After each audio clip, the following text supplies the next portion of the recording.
Bismillahirrahmanirrahim. Assalamualaikum warahmatullahi wabarakatuh. Alhamdulillahirabbil alamin. Puji dan syukur kehadirat Allah Subhanahu wa taala karena dengan nikmat sehat dan iman yang Allah berikan maka kita bisa bertemu lagi Nanda semua pada pertemuan kita kali ini dalam mata kuliah studi kelayakan bisnis. Salawat dan salam kita ucapkan kepada junjungan kita Nabi besar Muhammad SAW yang telah membawa kita dari alam jahiliyah kepada alam yang lebih berpengetahuan seperti sekarang ini. Adapun pada pertemuan kita kali ini, topik yang akan kita bahas adalah penilaian tentang aspek keuangan di dalam studi kelayakan bisnis.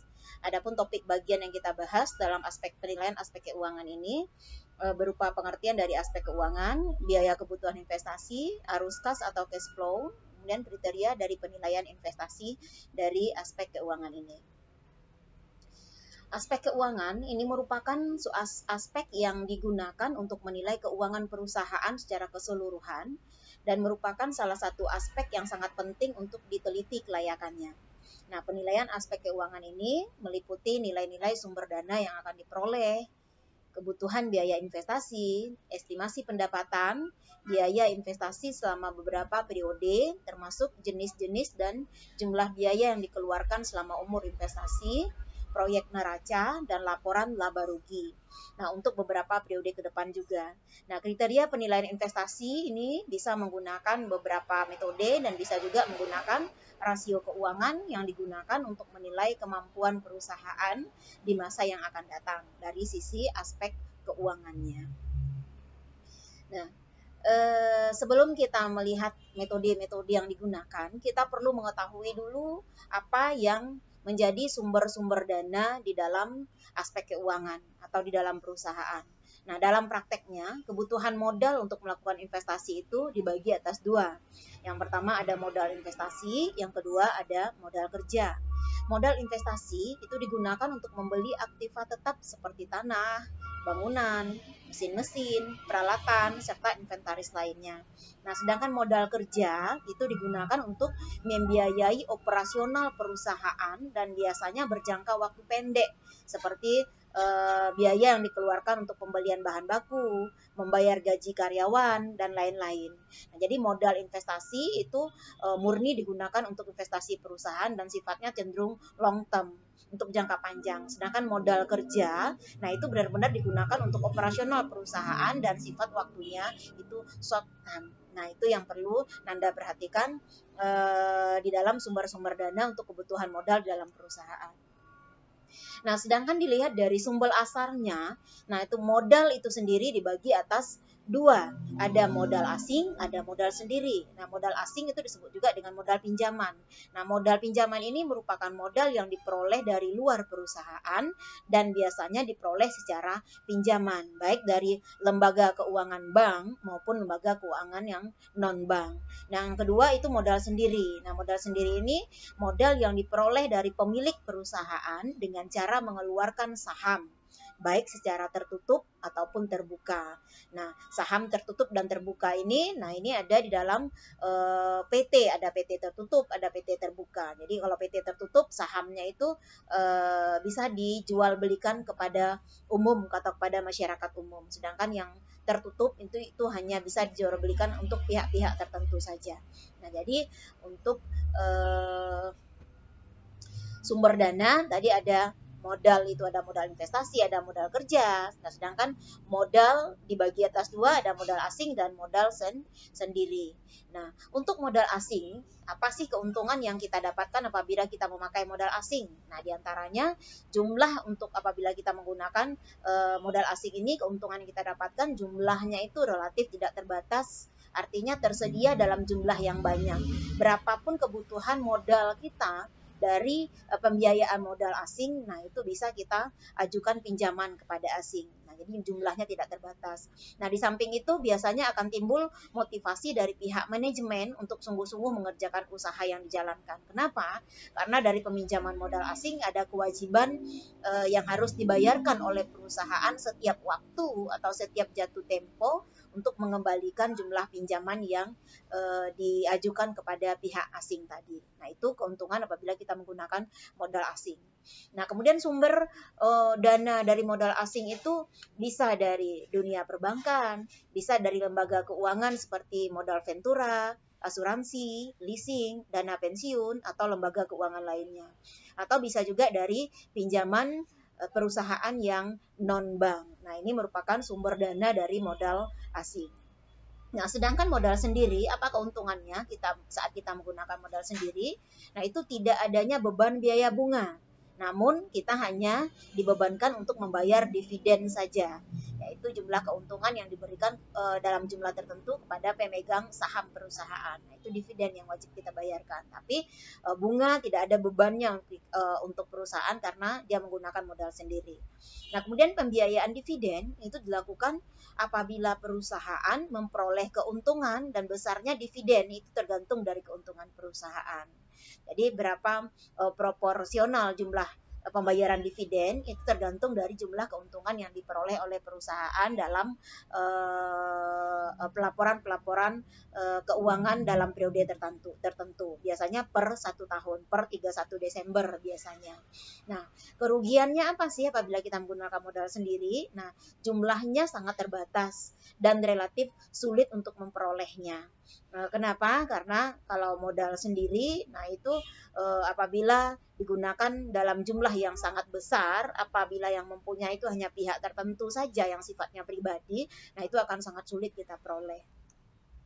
Nah, kemudian kita lihat juga biaya kebutuhan investasi itu secara umum komponennya ada 3, ada biaya pra-investasi, ada biaya pembelian aktiva tetap, ada biaya operasional. Nah, biaya pra-investasi itu terdiri dari biaya pembuatan studi kelayakan. Ya, jadi untuk biaya pembuatan studi kelayakan bisnis, nah itu termasuk dalam biaya pra-investasi.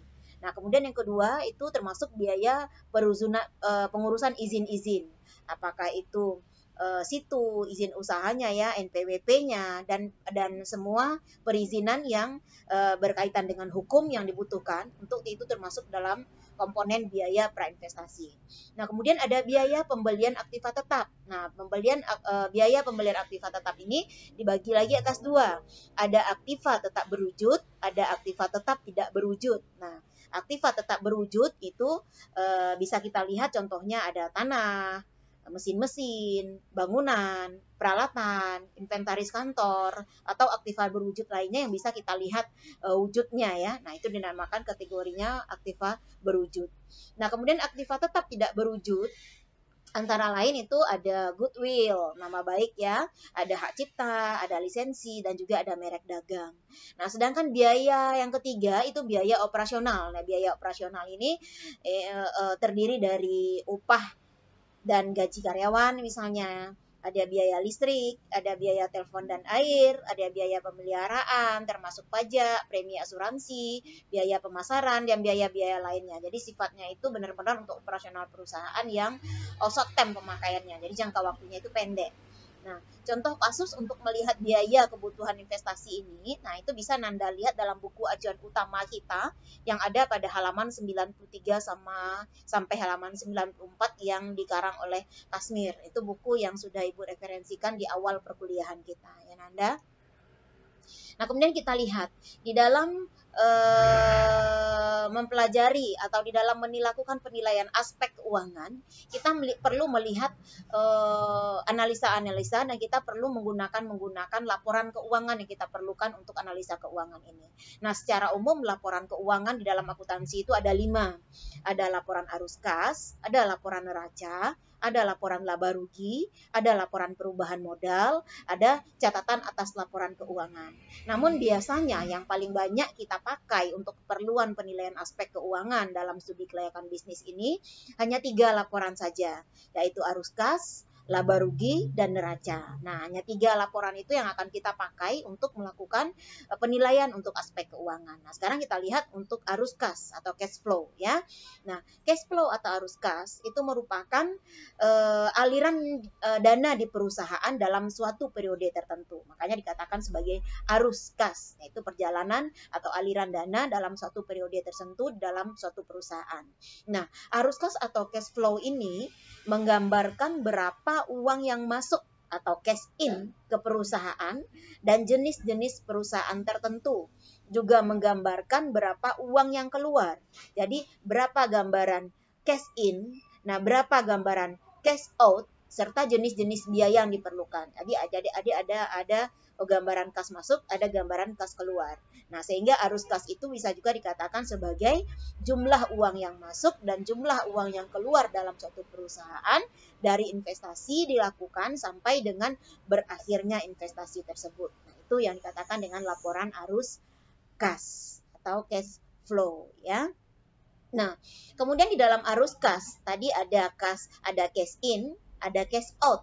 Nah, ada juga kas akhir atau dinamakan dengan terminal cash flow. Nah, penting tidak terminal kas ini atau kas akhir bagi investor. Nah, mana yang penting? Kas akhir bagi investor dibandingkan dengan laba yang diterima perusahaan. Nah, bagi investor itu lebih penting yang mana? Nah, kita lihat.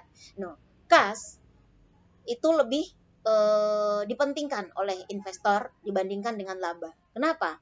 Karena kas itu diperlukan untuk memenuhi kebutuhan uang tunai sehari-hari dari perusahaan. Nah, kemudian kas juga digunakan untuk membayar berbagai kewajiban yang jatuh tempo, termasuk tadi pembayaran apabila kita menggunakan modal dengan pinjaman. Nah, kita perlu membayar bunga saat jatuh tempo, kita perlu membayar cicilan angsuran dari pinjaman investasi yang kita lakukan apabila jatuh tempo. Nah, kas juga digunakan untuk melakukan reinvestasi. Kas juga digunakan untuk melakukan investasi kembali. Nah, oleh karena itu bagi seorang investor, nah kas itu jauh lebih penting daripada laba. Nah, karena laba itu hanya digunakan untuk pembayaran dividen bagi pemegang saham. Nah, sedangkan kas itu benar-benar digunakan untuk hajat hidup perusahaan, untuk membiayai operasional perusahaan selama jangka hidup perusahaan dalam waktu tertentu. Jadi tanpa kas, operasional perusahaan tidak bisa berjalan dengan lancar. Nah, kemudian jenis-jenis cash flow yang dikaitkan dengan suatu usaha, nah itu ada 3 lagi kita lihat ya. Ada yang pertama inisial cash flow atau lebih dikenal dengan kas awal pada periode untuk investasi. Nah, contohnya di sini tadi ada biaya prainvestasi seperti pembelian tanah, gedung, mesin, peralatan, dan modal kerja. Nah, yang kedua ada operasional cash flow. Ini merupakan kas yang diterima atau dikeluarkan pada saat operasi usaha, seperti penghasilan yang diterima dan pengeluaran yang dikeluarkan pada periode tertentu. Nah, yang ketiga ada terminal cash flow. Nah, ini merupakan uang kas yang diterima pada saat usaha tersebut berakhir. Nah, jadi ada inisial cash flow, ada operasional cash flow, dan ada terminal cash flow. Nah, kita lihat contoh untuk menghitung operasional kas apabila kita sebagai perusahaan itu menggunakan 100% modal sendiri. Jadi kita tidak menggunakan modal pinjaman. Nah, ini contoh soalnya. Nanda juga bisa simak di dalam buku ajar yang telah Ibu rekomendasikan ya. Di sini contohnya PT Manta Iga melakukan investasi senilai 300 juta rupiah. Nah, seluruhnya menggunakan modal sendiri. Nah, umur ekonomisnya 3 tahun dan disusutkan dengan metode garis lurus tanpa adanya nilai sisa atau residu. Nah, perkiraan pendapatan per tahun adalah 400 juta. Dan biaya per tahun itu 200 juta belum termasuk penyusutan. Jadi penyusutan atau depresiasi belum dikenakan di sini, belum kita cari di sini. Nah, ada pajak dikenakan atas kegiatan tersebut, atas operasional kegiatan tersebut sebesar 50%. Nah, pertanyaannya berapa sih kas bersih atau prosit yang diterima pada akhir tahun? Nah, apabila kita ketahui, kita dari pengamatan kita permasalahan atau soal dalam bentuk seperti ini. Nah, penyelesaiannya kita lihat. Tadi di dalam biaya yang 200 juta itu belum terdapat penyusutan. Nah, langkah yang pertama kali kita lakukan adalah mencari penyusutan. Nah, penyusutan dapat kita cari dengan membagi antara jumlah investasi dengan umur ekonomis. Nah, jumlah investasi kita tadi ada 300 juta. Nah, umur ekonomisnya ada 3 tahun. Nah, sehingga investasi kita bagi dengan umur ekonomis, maka kita dapatlah biaya penyusutannya 100 juta per tahun. Nah, 100 juta per tahun itu dia disusutkan dengan metode garis lurus. Artinya setiap tahun jumlah penyusutannya selalu sama. Nah, itu dikatakan dengan garis lurus. Jumlah penyusutan yang terjadi dalam setiap tahun itu selalu sama. Nah, kemudian langkah kedua, setelah kita mendapatkan berapa penyusutan yang terjadi, nah kita lakukan estimasi laporan laba ruginya. Nah, dari soal kita ketahui bahwa pendapatan tadi ada 400 juta. Kita masukkan pendapatan 400 juta sesuai dengan format laporan laba rugi yang kita ketahui. Nah, setelah pendapatan kita masukkan, kita lihat biaya keluar. Total biaya keluar kita tadi adalah 200 juta. Nah, penyusutan juga termasuk biaya keluar. Nah, sehingga total biaya keluar 200 juta, penyusutan juga 200 juta, kita tambahkan dia menjadi biaya keluar keseluruhan, yaitu 300 juta. Nah, ada tadi pajak dikenakan 50%. Jadi, pendapatan 400 juta kita kurangi dengan keseluruhan biaya yang ada dari total biaya dan penyusutan tadi dapat 300 juta. Ya. 400 juta pendapatan dikurangi dengan biaya yang dikeluarkan keseluruhannya dapat 100 juta. Nah, 100 juta ini dikatakan dengan EBT atau earning before tax, laba yang didapatkan oleh perusahaan sebelum adanya pajak. Nah, pajak tadi kita ketahui 50%. Nah, pajak diambil dari total laba yang diperoleh di EBT tadi. EBT kita dapat 100%. Pajak kita 50%, sehingga 50% kita kalikan dengan 100.000, maka pajak yang harus kita bayarkan adalah 50 juta tadi ya. Nah, sehingga laba yang kita peroleh setelah pajak atau earning after tax, nah itu adalah 50 juta. Nah, ini perkiraan laporan laba rugi yang kita dapatkan dari persoalan tersebut. Nah, kemudian kita masukkan rumus aliran kas masuk ini digunakan apabila investasi kita pakai 100% dengan menggunakan modal sendiri tadi. Artinya tambah ada modal pinjaman, sehingga aliran kas masuk kita di atas, dari contoh di atas menjadi EAT, earning after tax, atau pendapatan setelah pajak ditambah dengan penyusutan, sehingga aliran kas masuk bersih kita atau proceed kita adalah 50 juta ditambah dengan 100 juta menjadi 150 juta. Nah, ini adalah nilai total dari aliran kas masuk bersih kita atau nilai proceed kita. Nah, ini dari contoh soal yang dikemukakan yang tadi. Nah, kemudian apabila perusahaan menggunakan modal pinjaman atau modal asing. Kalau contoh yang pertama ini murni modal sendiri. Nah, kemudian kita lihat yang kedua apabila perusahaan menggunakan modal asing. Nah, ini contohnya ada PT Anak Raje melakukan investasi senilai 300 juta juga.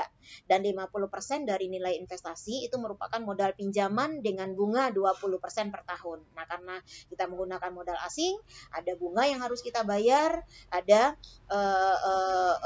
pajak nanti yang juga kita harus bayarkan. Nah, umur ekonomisnya masih sama 3 tahun, masih disusutkan dengan metode garis lurus, perkiraan pendapatan masih 400 juta dan biayanya masih 200 juta seperti tadi. Bedanya hanya yang tadi murni menggunakan modal sendiri, nah yang ini kita apabila perusahaan menggunakan modal asing. Tapi modal asing yang dia gunakan itu adalah 50% dari nilai investasi. Nah, berarti yang dia gunakan itu hanya 150 juta yang dia lakukan peminjaman dari modal asing. Nah, kita lihat seperti tadi langkah pertama yang kita lakukan adalah mencari penyusutan awalnya. Nah, penyusutan yang kita cari sama juga. Sama ya, penyusutannya investasi dibagi dengan umur ekonomis. Jumlahnya penyusutan atau depresiasi yang kita dapatkan masih 100 juta per tahun. Nah, kemudian kebutuhan investasi kita tadi ada 300 juta. Nah, besarnya modal pinjaman yang dilakukan adalah 50% dari modal investasi. Nah, modal pinjaman itu 50% dari 300 juta, berarti 150 juta yang dipinjam melalui modal pinjaman. Nah, bunga bank 50%. 50% dari mana? 50% dari modal pinjaman yang dipakai. Berarti bunga bank yang dibayarkan perusahaan ada 30 juta. Nah, kita kita buat lagi estimasi laporan laba rugi berikutnya. Nah, pendapatan kita tadi sama 400 juta, biaya yang dikeluarkan tadi sama, total biaya ditambah dengan penyusutan itu ada 300 juta, sehingga EBIT kita masih sama, nilainya 100 juta, itu pendapatan sebelum pajak. Kemudian bunga pinjaman bank itu kita bayar tadi, kita dapatkan 30 juta. Nah, EBIT kita kurangi dengan bunga pinjaman bank, maka kita dapatkanlah laba sebelum pajak. Nah, laba sebelum pajak ya, ini laba sebelum bunga dan pajak. Kita keluarkan baru bunga saja. Nah, berarti ini laba pajak belum kita keluarkan, sehingga laba yang kita dapatkan ini laba sebelum pajak. Laba sebelum pajak kita dapatkan 70 juta. Nah, kemudian pajak kita tidak tadi ada 50%. Nah, pajak dihitung dari mana? Pajak dihitung dari EBT-nya, dari pendapatan sebelum pajak tadi. Nah, pendapatan kita sebelum pajak 70 juta. Pajak kita 50%, kita kalikan 50% dari 70 juta, dapatnya 35 juta. Sehingga laba perusahaan setelah bunga dan pajak menjadi 35 juta. Nah, ini Nanda lihat perbedaannya. Tadi dengan modal sendiri, laba perusahaan atau laba perusahaan adalah 50 juta. Ya. Setelah dia menggunakan modal pinjaman sebesar 50%, labanya setelah bunga dan pajak menjadi 35 juta. Nah, kemudian kita lihat prositnya atau aliran kas masuk bersih secara keseluruhannya. Nah, lumus yang kita pergunakan apabila perusahaan menggunakan aliran kas masuk ini dengan menggunakan modal kerja, itu kas masuk bersih atau prosit dicari dengan EAIT atau earning after interest dan tax, bunga sebelum pajak, laba sebelum bunga dan pajak, ditambah dengan penyusutan, ditambah dengan bunga dikali 1 dikurang dengan tax. Nah, sehingga aliran kas masuk bersih kita menjadi 35 juta ditambah 100 juta ditambah 30 juta dikurang 1 dikurang 0,5 tadi yang pajak ya. Nah, sehingga kita masukkan ke dalam formulasi, kita dapatkan nilai kas masuk bersihnya 150 juta. Nah, Anda perhatikan bedanya. Tadi pada saat perusahaan menggunakan modal sendiri, aliran kas masuk bersihnya nilainya juga 150 juta. Nah, pada saat dia menggunakan modal pinjaman 50%, aliran kas masuknya masih 150 juta juga. Yang berbeda hanya bentuk estimasi dari laporan laba rugi yang dilakukan oleh perusahaan dan juga nilai dari EAIT yang didapatkan perusahaan karena dia menggunakan modal asing. Nah, itu yang harus Nanda perhatikan ya, Nanda. Nah, kemudian untuk mengetahui berapa terminal cash flow-nya atau terminal akhir, nah kita lihat contoh soalnya di sini. Diasumsikan bahwa PT Manta Ika tadi akan memberikan nilai sisa atau residu atas aset yang dimilikinya pada akhir periode sebesar 50 juta. Dan ternyata pada akhir periode aset tersebut malah laku dijual seharga 60 juta. Nah, jika diasumsikan kelebihan ini dia tadi pada nilai sisanya ada 50 juta. Ternyata di akhir periode laku dijual 60 juta. Berarti ada kelebihan dari nilai residu dan nilai yang terjual sebesar 10 juta. Nah, kelebihan yang 10 juta ini akan dikenakan pajak 20% atas kelebihan yang nilai jual dari terminal cash flow tadi ya. Maka terminal cash flow-nya dapat dihitung sebagai berikut ini. Nah, tadi dia sudah diasumsikan bahwa nilai sisa dari nilai sisa ada 50 juta, terjual 60 juta di akhir periode, berarti ada kelebihan residu sebesar 10 juta. Nah, residu ini kelebihan dari residu ini dikenakan pajak 20%. Nah, pajak 20% dari nilai kelebihan residu, berarti dari yang 10 juta kita dapatkan 2 juta. Nah, sehingga harga jual dikurang dengan nilai perolehan setelah dipotong pajak itu 60 juta, harga jualnya tadi 60 juta, dikurang 2 juta setelah dipotong pajak ya, nah menjadi 58 juta. Nah, sehingga nilai terminal kas akhir dari perusahaan tersebut dari nilai investasi perusahaan tersebut di akhir periode adalah 58 juta. Nah, itu untuk terminal cash flow-nya. Nah, terminal cash flow ini kita ketahui gunanya untuk apa? Untuk melakukan reestimasi lagi untuk cash flow berikutnya pada periode berikutnya dalam masa investasi kita. Nah, itu tadi mengetahui aliran kas masuk, aliran kas keluar, dan juga terminal cash flow.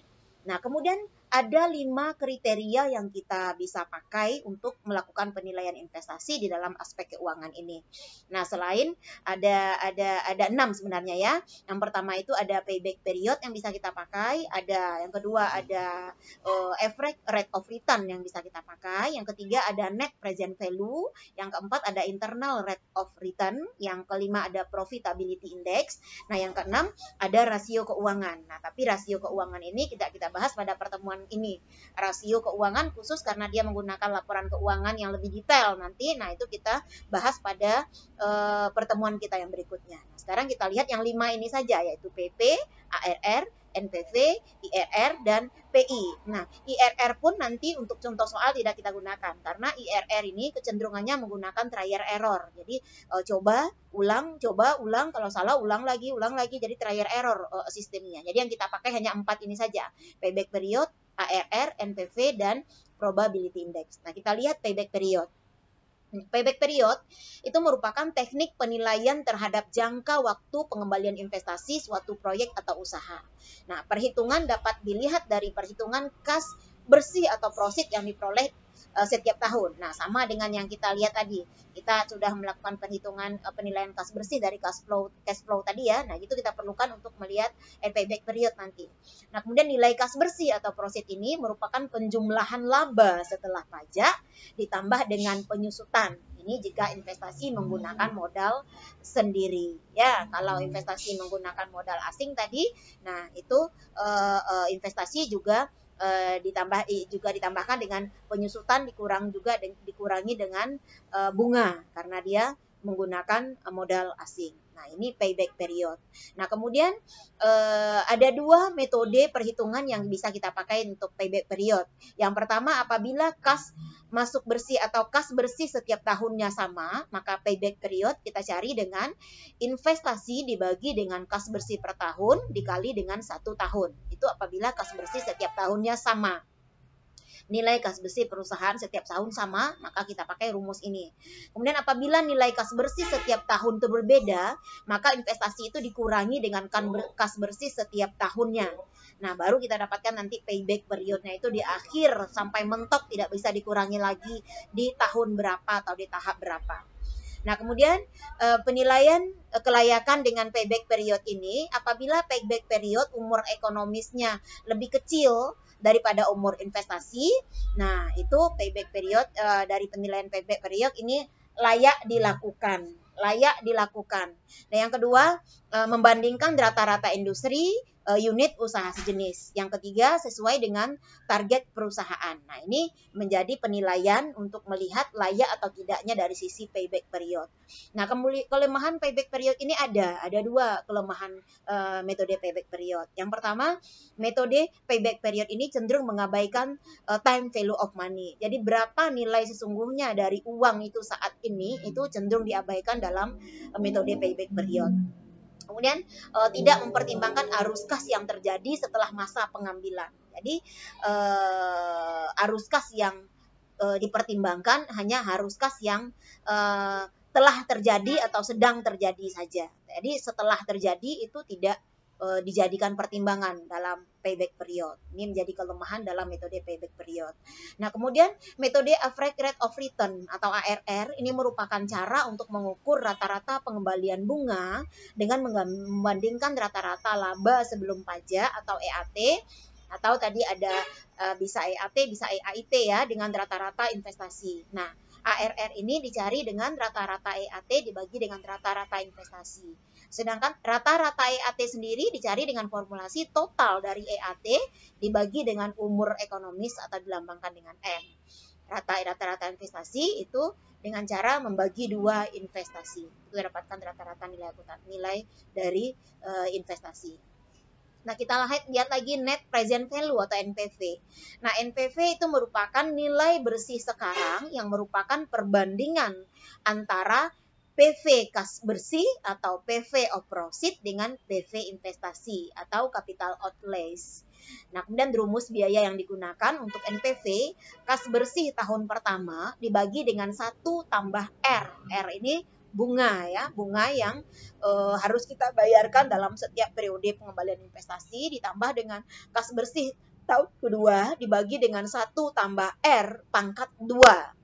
Nah, kemudian sampai ditambah dengan kas bersih tahun ke N dibagi dengan 1 tambah R pangkat N dikurangi dengan investasi. Nah, kriteria penilaian investasi dengan metode NPV ini, apabila kita dapatkan NPV-nya positif, maka investasi itu layak diterima. Proyek itu layak kita lakukan. Apabila NPV-nya negatif, nah maka investasi itu ditolak atau tidak layak kita lakukan. Karena apabila dia positif berarti ada laba yang akan kita dapatkan. Tapi apabila negatif, kerugian yang akan kita dapatkan. Nah, kemudian internal rate of return ini merupakan alat ukur yang mengukur tingkat pengembalian hasil secara intern. Nah, cara pertama untuk mencari IRR ini adalah bisa dengan menggunakan rumus formulasi seperti ini. IRR dicari dengan I tahun keberapa ditambah dengan NPV tahun keberapa dibagi dengan NPV tahun keberapa dikurang dengan NPV tahun tahun sebelumnya dikurang dengan NPV tahun berikutnya dikali dengan I tahun kedua atau periode kedua dikurang dengan I tahun ke-1. Nah, ini makanya internal rate of return seperti yang Ibu katakan tadi, atau bisa juga dengan cara kedua seperti ini. IRR dicari dengan P1 dikurang C1 dikali dengan P2 dikurang P1 dibagi lagi dengan C2 kurang C1.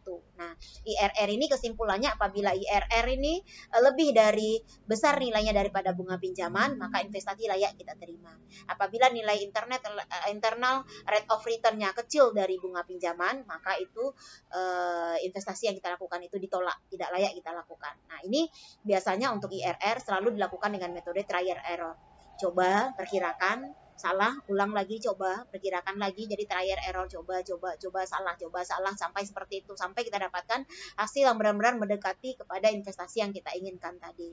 Nah, makanya IRR karena dia menggunakan trial and error, dan biasanya kalau dalam bank biasanya menggunakan metode tertentu yang sudah terkomputerisasi, ada alat tertentu yang bisa kita lakukan mencari IRR ini tanpa kita harus mencarinya secara manual. Nah, tapi dalam metode yang lain selain IRR ini kita coba mencarinya atau melakukannya secara manual. Jadi IRR dalam contoh kasus nanti tidak akan kita pakai ya Nanda.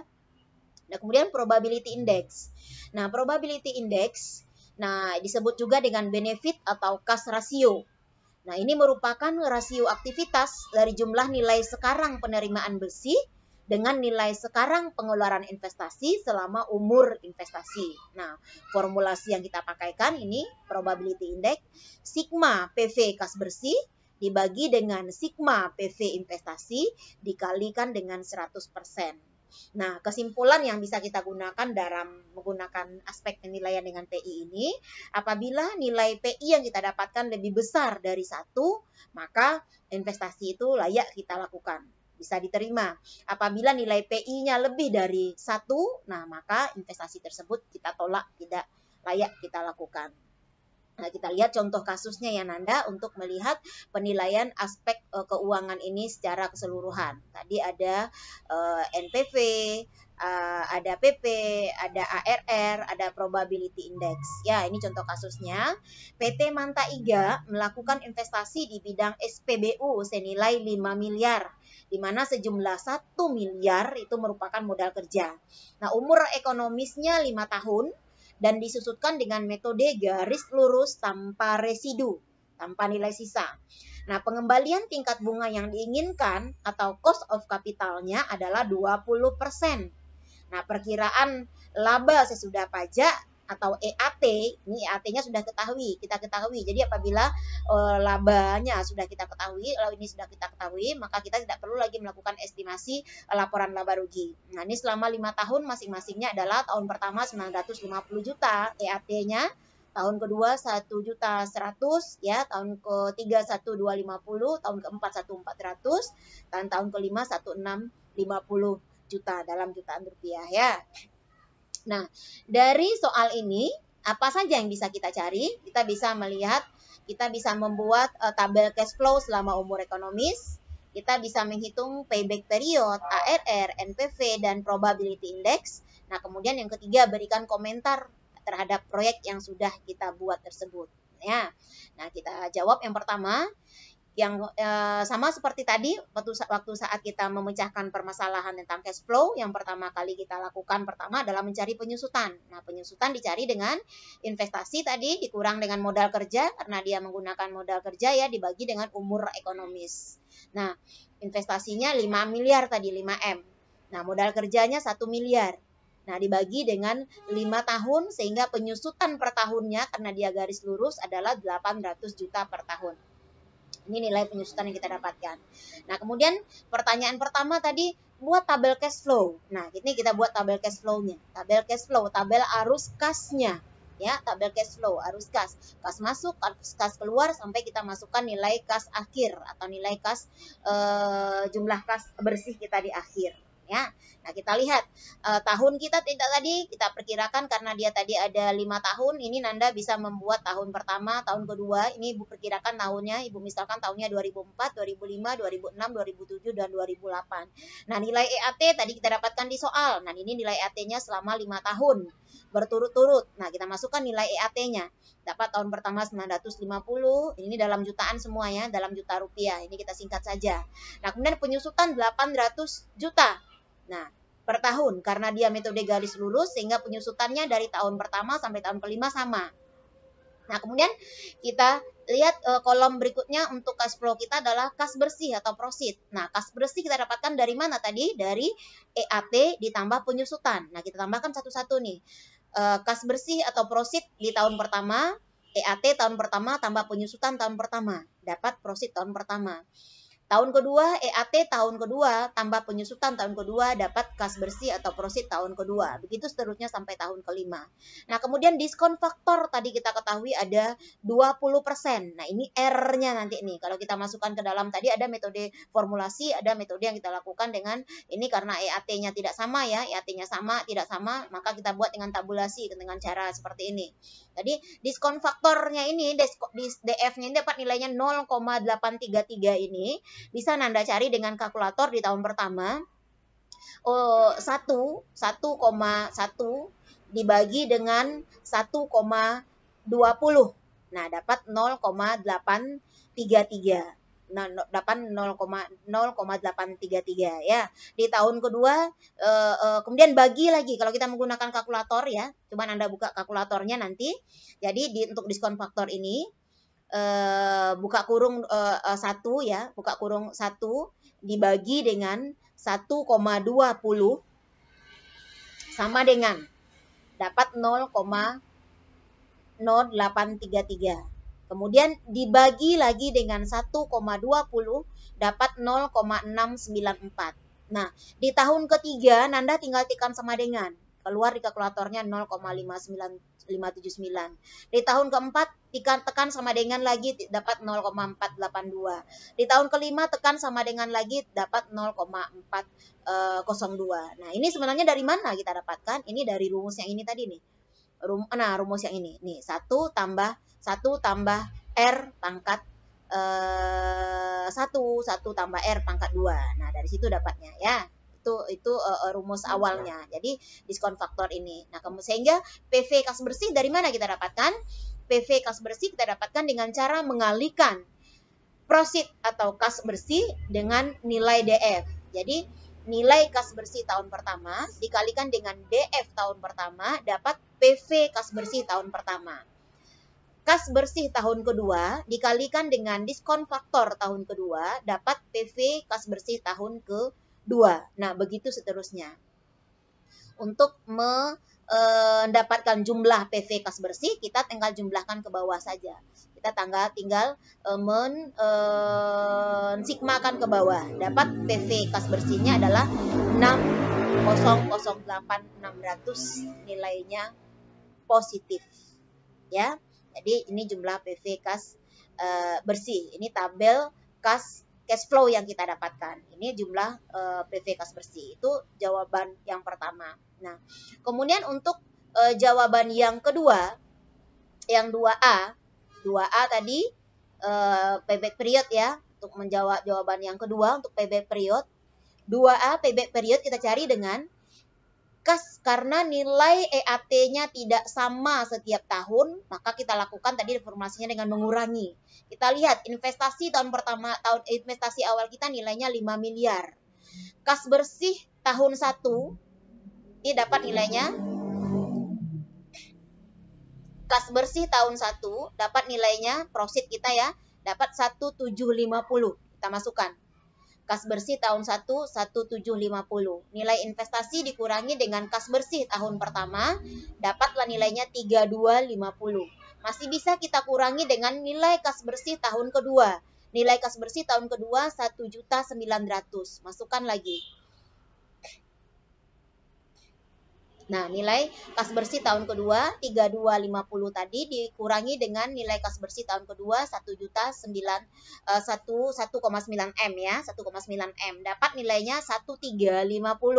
Nah, kita lihat nilai kas bersih tahun ketiga. Nilai kas bersih tahun ketiga itu nilainya adalah 2.250 tadi, 2,50 M tadi ya. Ini karena sudah dalam jutaan kita buat 2,50. Nah, sementara nilai yang akan menjadi pengurang dari formulasi yang kita pakai tinggal 1.350, sehingga kalau kita kurangi jadi minus dia ya, sehingga tidak bisa lagi kita kurangi. Nah, karena dia tidak bisa lagi kita kurangi dengan profit tahun ketiga, maka sisa profit tahun ketiga ini kita bagi dengan profit tahun ketiga. Nah, seperti PP-nya menjadi 1.150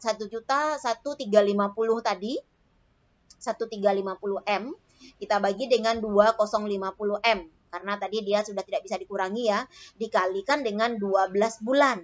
Dikalikan dengan 12 bulan, karena ini adalah periode 1 tahun, kita kalikan dengan 12 bulan, dapat dia 7,5 bulan. Kita bulatkan dia menjadi 8 bulan.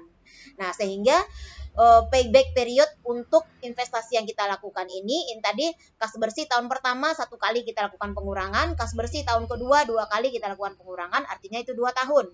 Nah, sisanya adalah 8 bulan dari pembagian dari yang tersisa tadi. Sehingga payback period, periode pengembalian investasi untuk investasi SPBU yang dilakukan dalam soal ini adalah 2 tahun. Tahun pertama, tahun kedua, 2 tahun, 8 bulan. Nah, umur ekonomisnya tadi 5 tahun.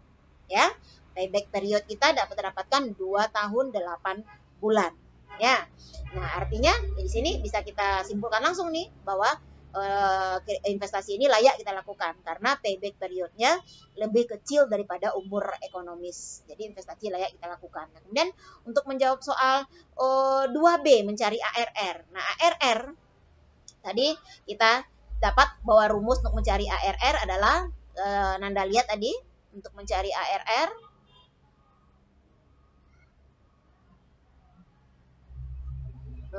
rata-rata EAT dibagi dengan rata-rata investasi. Rata-rata EAT kita bagi dengan rata-rata investasi ya.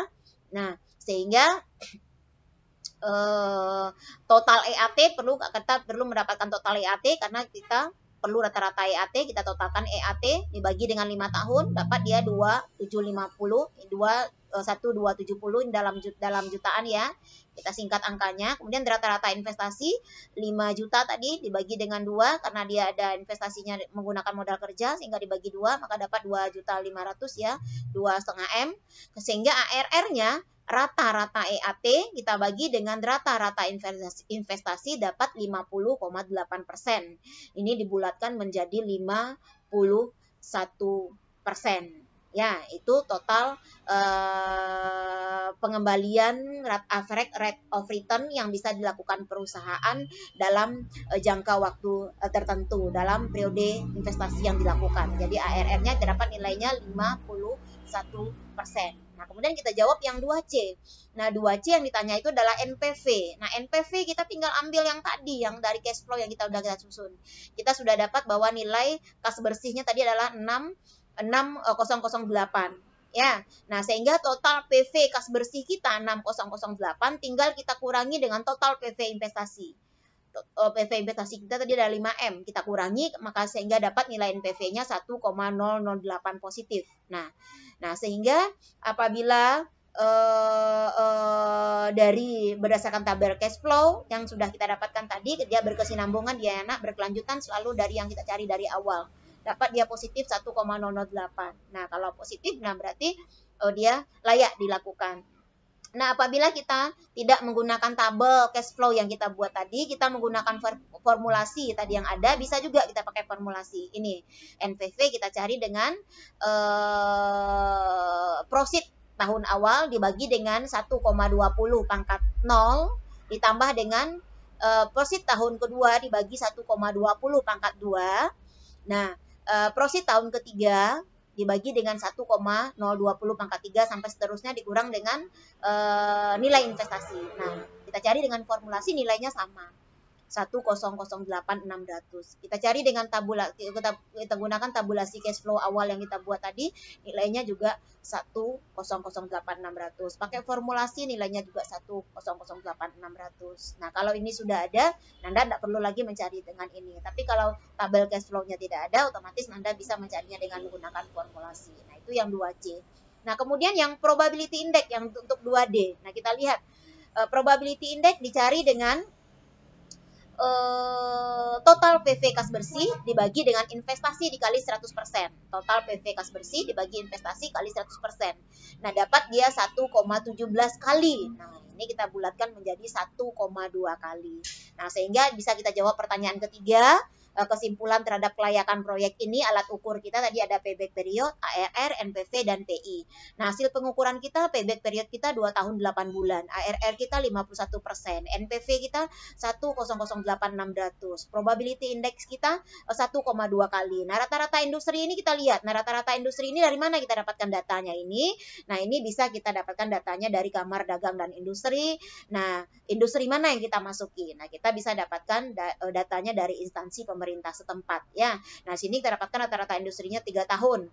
Nah, rata-rata ARR-nya untuk 40% di industri. Nah, rata-rata NPV-nya 500 juta. Nah, rata-rata industrinya 1,1. Nah, nilai keseluruhannya ini kecil dari umur ekonomis tadi, maka baik keterangannya layak dilakukan. Ini rata-rata industri 40, sementara kemampuan perusahaan dalam mengembalikannya, rata-rata pengembalian perusahaan yang mampu perusahaan mengembalikan adalah 51%, berarti masih di atas rata-rata industri. NPV kita 1,008, sementara rata-rata industri cuma 500. Nah, berarti kita masih layak dilakukan. Nah, kemudian probability index-nya 1,2 kali kita, sementara rata-rata industri 1,1. Jadi kemampuan perusahaan masih di atas rata-rata industri. Nah, sehingga dengan adanya investasi ini, proyek tersebut bisa kita rekomendasikan bahwa ini layak dilakukan dalam penilaian aspek keuangan dari sisi payback period, ARR, NPV, dan probability index. Ya. Nah, kemudian kita lihat juga contoh lainnya di mana perusahaan tidak layak melakukan ini. Nah, ini contohnya PT Yumiko Maharani.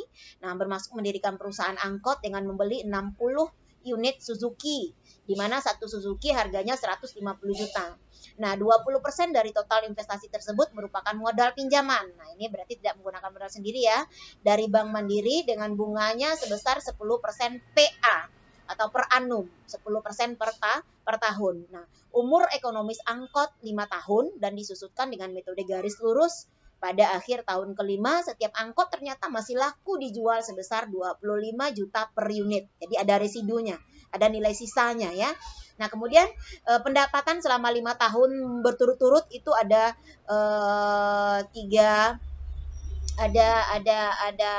ini bisa Nanda lihatnya, bisa Nanda lihat ini angka yang tidak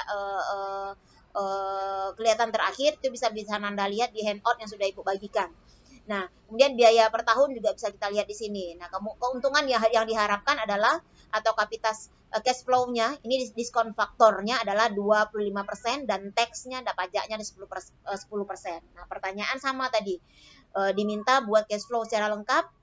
Nah, putuskan layak atau tidaknya investasi ini dilakukan dengan pertimbangan payback period, ARR, NPV, dan PI.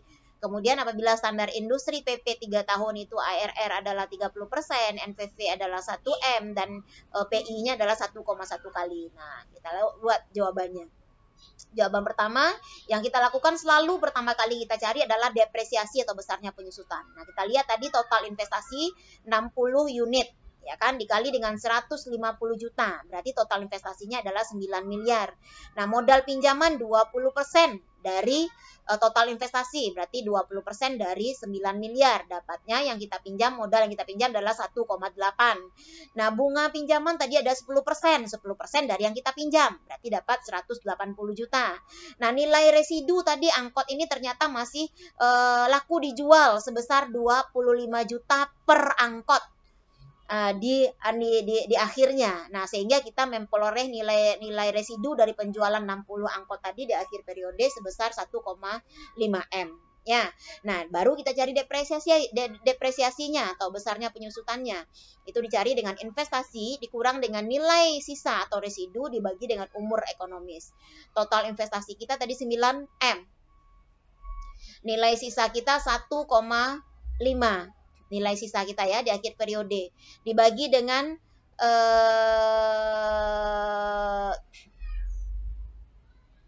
tahun apa 3 tahun tadi ya, nanti Nanda sesuaikan saja. Ini mungkin ada kesalahan pengetikan. Nah, didapatkan nilainya 1,5 M. Nah, sehingga bisa dicari juga nanti jumlah depresiasinya itu dengan jumlah depresiasi ini D ditambah dengan I dikali 1 dikurang tax.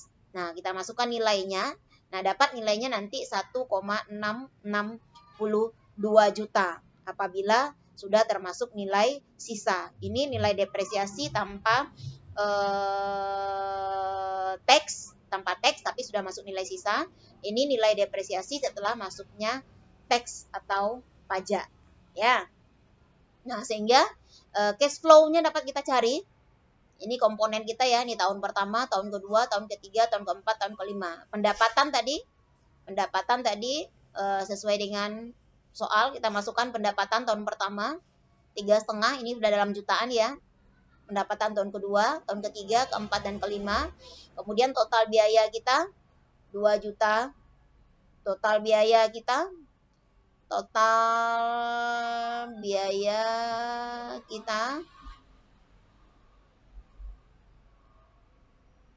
nah, pendapatan 3.500.000. Total biaya kita adalah 1.500.000 total biaya ya, ditambah dengan nilai sisa. Biaya kita per tahun ini ada 700 ya, 700 ditambah dengan nilai depresiasi 1,5. Nah, sehingga ini dapat 1.500.000 tadi ditambah dengan 700 ditambah dengan 1,5 nilai depresiasi sebelum tax ya, sebelum pajak kita masukkan. Ini dapatnya. Jadi di sini 2.200.000 ini merupakan biaya tadi ditambah depresiasi. Ini tahun kedua begitu juga. Total biaya tadi tambah dengan depresiasi. Ini total biaya tambah depresiasi, total biaya tambah depresiasi, sehingga dapatlah total biaya secara keseluruhan. Total biaya tadi ini di soal ini 700 tambah 1,5, 900 tambah 1,5, 1,5, 1 juta tambah 1,5, sampai di tahun kelima 1,1 ditambah 1,5. 1,1 tambah 1,5 dapat 2,6 nih ya. Nah, sehingga EBIT kita ini earning before interest tax, ini bunga sebelum laba sebelum bunga dan pajak kita kurangi, tinggal 3,5 kurang 22 dapat 1,3. Bunga sebelum pajak di tahun kedua tinggal kurangi, pendapatan kurang total biaya, pendapatan kurang total biaya, pendapatan kurang total biaya, pendapatan kurang total biaya, sehingga dapat EBIT kita setiap tahunnya. Nah, bunga tadi 180. Nah, bunga tadi kita dapatkan 180. Bunga 180 juta. Nah, kita masukkan bunganya karena dia flat ya, sama setiap tahunnya, sehingga bunga setiap tahunnya sama, linear dia, garis lurus. Nah, sehingga EBT kita dapatkan, EBT dari mana kita dapatkan? EBIT dikurang bunga. Ini pendapatan sebelum pajak. Pendapatan sebelum pajak kita dapatkan dengan EBIT dikurang bunga, ya. Nah, kemudian tax. Pajaknya adalah tadi berapa persen pajaknya? 10%. 10% pajak ya. 10%. 10% berarti diambil dari EBT. Diambil dari EBT. Jadi 10% 10% dari EBT tahun pertama, 10% dari EBT tahun kedua, 10% dari EBT tahun ketiga, 10% dari EBT tahun keempat, 10% dari EBT tahun kelima. Dapat teksnya ini ya. Dapat teksnya ini. Kemudian EAIT, pendapatan setelah bunga dan pajak. Nah, tinggal kita kurangi lagi. EBT dikurangi dengan teks setiap tahunnya. EBT kurang teks, EBT kurang teks, EBT kurang teks. Nah, sehingga tadi depresiasi ditambah 1, dikurang 1, tambah teks tadi, kita dapatkan nilainya tadi adalah 1662. Ini setelah adanya pajak tadi ya. Ini tadi depresiasi sebelum adanya pajak. Ini depresiasi setelah masuk pajak. Kita masukkan lagi nilainya linier. Sama juga karena dia garis lurus ya, sama setiap tahunnya 1622, 1622, 1622. Nah, sehingga prosit kita dapatkan dari EAIT, prosit ini prosit kita dapatkan dari EAIT ditambah dengan nilai depresiasi setelah bunga dan pajak tadi. Kita jumlahkan, dapat dia prosit kita sebesar setiap tahunnya, ini satu EAIT tahun pertama ditambah pajak depresiasi setelah adanya pajak tadi setiap tahun kita jumlahkan. Nah, setiap tahunnya akan kita dapatkan jumlahnya. Nah, diskon faktornya tadi adalah 0,25%. Nah, 0,25% ini DF 0,800, DF 0,600 ini dapat dicari dengan formulasi tadi juga. Kalau Nanda ingin menggunakan kalkulator, cara mencarinya 1 dibagi dengan 1,025 sama dengan dapat 0,800. Kemudian bagi lagi dengan 1,25 dapat dia 0,6400. Nah, di tahun ketiga tinggal tekan sama dengan, tahun keempat tinggal tekan sama dengan, tahun kelima tinggal tekan sama dengan juga. Nah, jadi ini untuk memudahkan mencari diskon faktor ini ya. Jadi 1 dibagi dengan 1,025 sama dengan dapat 0,800. Dibagi dengan 1,25 lagi dapat 0,6400. Setelah itu tekan sama dengan sampai tahun berapapun yang diinginkan. Nah, sehingga PV of prosit, nah itu kita dapatkan dari prosit dikalikan dengan diskon faktor. Prosit tahun pertama dikali dengan diskon faktor tahun pertama. Prosit tahun kedua dikalikan dengan diskon faktor tahun kedua. Nah, begitu seterusnya. Nah, sehingga setelah kita dapatkan tabel cash flow kita, nah kita cari payback periodnya lagi. Nah, karena nilai prosit setiap tahunnya tadi berbeda, nah kita cari dengan cara mengurangi. Nilai investasi kita 9M. Prosit tahun pertama kita adalah 2670 nih prositnya. Pertama 2670 kita kurangi, dapat dia 6330. Prosit tahun kedua nilainya 2940, masih bisa kita kurangi. Nah, dapat dia 3390. Nah, prosit tahun ketiga nilainya 3.300. Masih 3.300. Sementara pengurangan di tahun kedua nilainya 3.390. Masih bisa kita kurangi dengan prosit tahun ketiga. Kita kurangi lagi sehingga dapat sisanya 90 juta. Nah, 90 juta ini nilai prosit di tahun keempatnya sudah 2760. Nggak bisa lagi kita kurangi. 90 juta kita kurangi dengan 2760 nggak bisa lagi. Sehingga kita selesaikan sampai 3 tahun. Sehingga sisanya ini tinggal kita bagi dengan tahun berikutnya. 90 juta dibagi dengan prosit tahun berikutnya 2760, kita kali dengan 12 bulan. Karena tadi dia periodenya 1 tahun ya. Dapat 0,039 bulan. Kita bulatkan itu menjadi 1 bulan. Nah, sehingga kita dapatkan payback periodnya adalah 3 tahun 1 bulan. Sedangkan umur investasi kita tadi adalah 5 tahun. Ya, nah kemudian lihat average rate of return-nya adalah 1, ARR kita dapatkan tadi rata-rata nilai investasi dibagi dengan rata-rata nilai EAT dibagi dengan rata-rata nilai investasi. Nah, ini dapatnya 25,2%. Nah, ini dibulatkan, sebenarnya kalau pembulatannya normal jadi 25%. Ini kalau pembulatannya 26%, kalau dia lebih dari setengah ya. Berarti kita anggap dia 25,2% atau 26% ya. Nah, kemudian nilai NPV-nya, total PVO proceed setiap tahunnya. Total PVO proceed ya.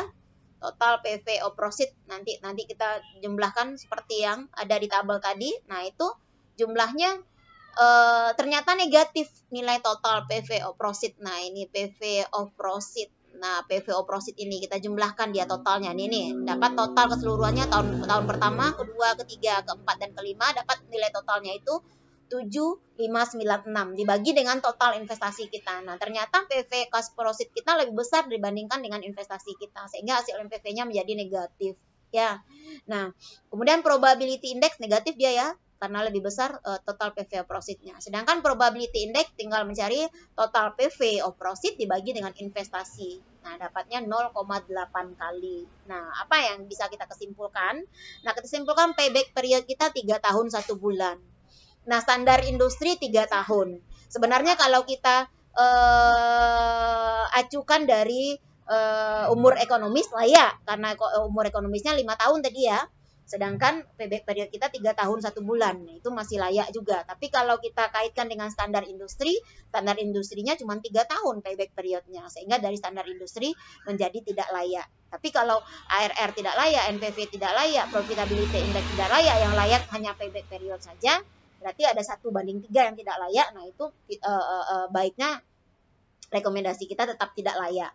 Nah, ARR kita tadi dapat 25%, sementara standar industri 30%, sehingga tidak layak juga. Nah, NPV kita udah jelas negatif. Kalau negatif itu otomatis indikasinya bahwa perusahaan ini dalam melakukan proyek tersebut tidak akan memperoleh keuntungan.